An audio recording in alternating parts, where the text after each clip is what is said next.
Bonjour à toutes et à tous, je m'appelle Duygu Çurum Duman, je travaille à l'université Haliç à Istanbul en Turquie et aujourd'hui je vais vous présenter un modèle de cours sur l'interprétation en milieu médical destiné aux étudiants de quelconque combinaison linguistique. Mais pour des raisons pratiques, nous allons donner des exemples terminologiques à la fin de cette vidéo uniquement en français et en turc. Il faut également préciser que cette présentation se concentre exclusivement sur la langue parlée ou la langue verbale et la langue des signes est hors de la portée de ce modèle. Ainsi, avant d'aborder notre sujet, nous allons donner de l'information sur les définitions et les appellations différentes. Cette étape de sensibilisation sera suivie par des explications portant des raisons pour lesquelles l'interprétation en milieu médical est importante. Et finalement, nous allons répondre à cette question relative à la pratique de l'interprétation. Comment exerce-t-on ce métier? Qu'est-ce que l'interprétation en milieu médical? Dans cette partie, nous allons voir comment on définit ce domaine de recherche, les appellations et les termes différents que l'on utilise pour parler de ce type d'interprétation seront aussi évoqués ici. Nous allons terminer la présente étape avec les facteurs contextuels des services de soins qui jouent un rôle dans le processus de l'interprétation. Selon le Code de la santé publique en France, l'interprétation en milieu médical ou l'interprétariat linguistique dans le domaine de la santé repose sur des techniques de traduction orale. Elle est assurée entre les personnes qui ne maîtrisent pas ou peu, imparfaitement, la langue française et les professionnels intervenant dans leur parcours de santé. L'objectif ici est de garantir à ces personnes les moyens de communication leur permettant d'accéder de manière autonome aux droits prévus au présent titre, à la prévention et aux soins. Donc ici, nous voyons que ce type d'interprétation vise des personnes allophones ainsi que les personnes ayant une connaissance limitée de la langue officielle du pays concerné. Qui dit langue, qui dit culture, et la communication entre les langues différentes sous-entend la communication interculturelle. La communication interculturelle exige des compétences communicationnelles telles que la compétence antiraciste, antipréjugée et antidiscriminatoire afin d'assurer une communication efficace et multipartielle entre tous les interlocuteurs. L'interprète, dans cette communication interculturelle, assume l'analyse des situations et discerne des origines, des dysfonctionnements, ainsi que des blocages dans l'échange. Selon la charte de l'interprétariat médical et social professionnel en France, qui a été adoptée à Strasbourg le 14 novembre 2012, l'interprète fait face également aux attentes culturelles des interlocuteurs, telles que les demandes de conseil, la remise en cause de l'expertise des membres de l'équipe des soins par exemple, ou des demandes d'explications complémentaires. Afin de désigner la pratique ou le domaine de l'interprétation en milieu médical, on observe qu'il y a une multitude de termes dans la littérature professionnelle. Pour en donner quelques exemples, l'interprétariat dans les soins, l'interprétariat en santé, l'interprétation médicale, l'interprétariat linguistique dans le domaine de la santé et l'interprétation médiation, plutôt interculturelle. Ici, il faut préciser qu'on distingue la médiation interculturelle et la médiation sanitaire. Ce dernier vise à établir le lien entre les personnes vulnérables éloignées du système de santé et de professionnels intervenant dans leur parcours de santé, comme stipule l'article D 1110-5 du Code de la santé publique en France. La médiation sanitaire va de pair avec l'interprétariat interculturel, mais elle ne l'exige pas dans le cas où tous les interlocuteurs de l'échange partagent la même langue maternelle. Le contexte où les lieux où les interprètes médicaux peuvent travailler sont divers, allant des hôpitaux généraux ou spécialisés dans des grandes villes au centre de santé familial en Turquie. Les noms des établissements de soins varient selon les pays concernés. Les conditions des contextes spécifiques peuvent être très variées dans le même établissement médical car elles peuvent peser sur la fluidité de la communication. Par exemple, à l'accueil d'un hôpital, l'interprète assure la communication pendant la vérification ou l'enregistrement de l'information identitaire des patients, ainsi que de leur carte vitale s'il y en a. Il s'agit aussi d'aider le patient de s'orienter dans l'établissement. Au service des urgences, par exemple, au service des urgences, par contre, la pression du temps et le manque d'informations préalables sur les patients sont des facteurs qui sont typiques. De plus, les horaires longs et imprévisibles s'ajoutent au sentiment d'urgence qui rend les conditions de communication bien différentes de celles des autres services.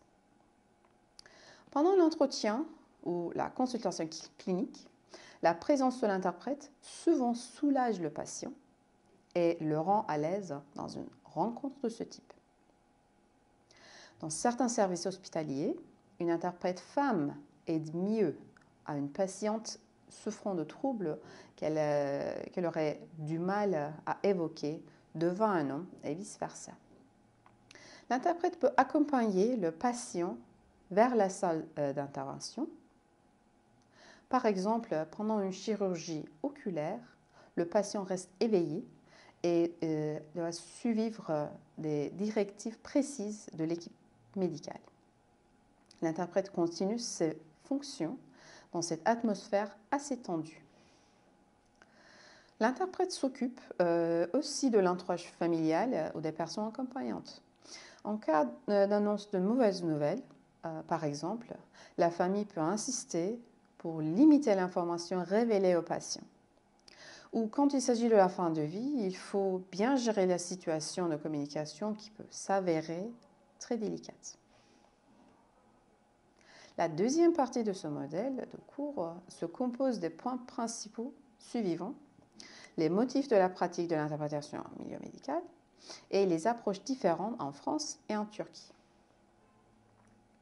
La prestation des services de l'interprétation en milieu médical est très importante parce que les patients sont dans un état assez vulnérable. Se faire comprendre dans leur langue maternelle, sans effort supplémentaire, fait partie des droits fondamentaux à la protection de la santé, à la dignité du malade, au refus de discrimination et au respect du droit à la vie privée. En Turquie aussi, la législation nationale établit les conditions pour avoir recours au service d'interprétariat.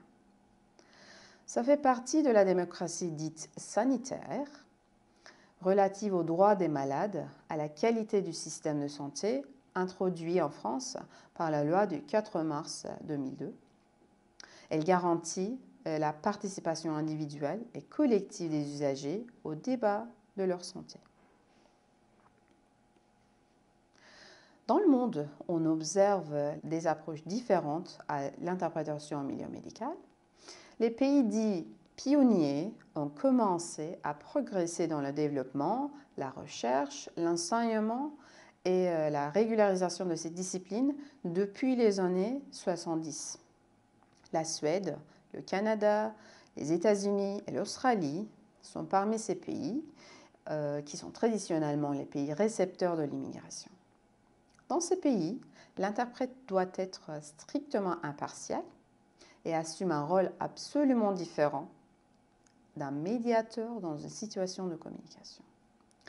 Tandis que dans les pays dits méditerranéens ou les pays proches aux traditions francophones de médiation interculturelle, le rôle de l'interprète comprend un degré de médiation entre les cultures et le rôle de facilitateur aux accès aux services publics. Le point commun du rôle de l'interprète dans les pays du deuxième groupe est qu'il met l'accent sur la responsabilité à l'assistance du patient. Cette distinction de perspective entre ces deux groupes est aussi soutenue par Franz Pohaka dans son chapitre intitulé Interpreting and Mediation. Quant à la Turquie, l'interprète en milieu médical s'appelle Uluslararası Hasta Rehberi, qui se traduit littéralement par guide de patients international. La directive du ministère de Santé en Turquie sur les services de santé dans le cadre du tourisme de santé et de la santé des touristes, émise en 2013, stipule que l'interprète est responsable, entre autres, d'informer l'équipe soignante à propos des croyances, du langage corporel, du régime alimentaire et la communication interculturelle s'il estime nécessaire. On peut dire que la perspective officielle est proche à celle du deuxième groupe.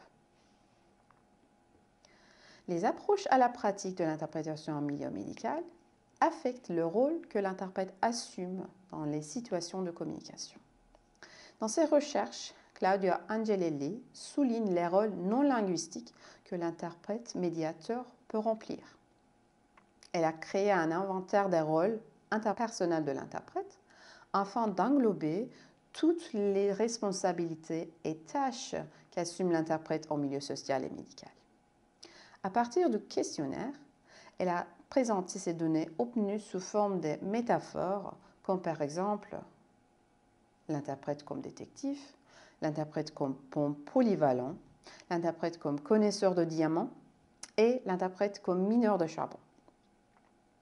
De son côté, Ivan Leanza préfère organiser les rôles de l'interprète en 4 postures différentes. Agent linguistique, agent du système, agent du monde vécu et agent d'intégration. Comme agent linguistique, l'interprète transmet le discours et les significations d'un interlocuteur à l'autre comme un conduit électrique. Comme agent de système, elle défend le discours de son institution. Comme agent du monde vécu, elle explique, elle défend ou elle négocie les différences. Et finalement, comme agent d'intégration, elle soutient le processus d'intégration à la société en accompagnant les migrants dans diverses démarches du quotidien. Dernièrement, nous allons voir comment on exerce ce métier. Les principes éthiques élaborés par les associations et les autorités publiques ou les codes de déontologie constituent une partie intégrante de la quête de professionnalisation de l'interprétation en milieu social et médical. On s'attend à ce que l'interprète travaille en accord avec le code professionnel établi par les associations concernées, telles que l'Interservice Migrants en France ou Interprète en Suisse. Les principes les plus fréquemment évoqués sont la neutralité, la responsabilité professionnelle, la confidentialité et la fidélité de la traduction. Selon le code déontologique de la Haute Autorité de Santé en France, les principes adoptés sont la fidélité de la traduction, qui se réfère à une interprétation sans audition, ni omission ou distorsion du sens, la confidentialité et le secret professionnel, l'impartialité qui permet d'éviter un conflit d'intérêts entre les interlocuteurs et le respect de l'autonomie des personnes en s'abstenant de tout jugement sur les idées, croyances ou choix exprimés par les personnes. En Turquie, il n'y a pas encore de code exclusivement destiné aux interprètes en milieu médical.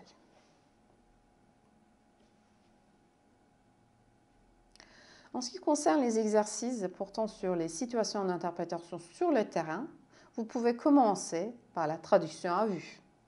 En choisissant un formulaire type, tel que le consentement éclairé du patient dans vos langues de travail, vous pouvez d'abord faire une étude terminologique en classe et ensuite procéder à la traduction à vue dans un jeu de rôle.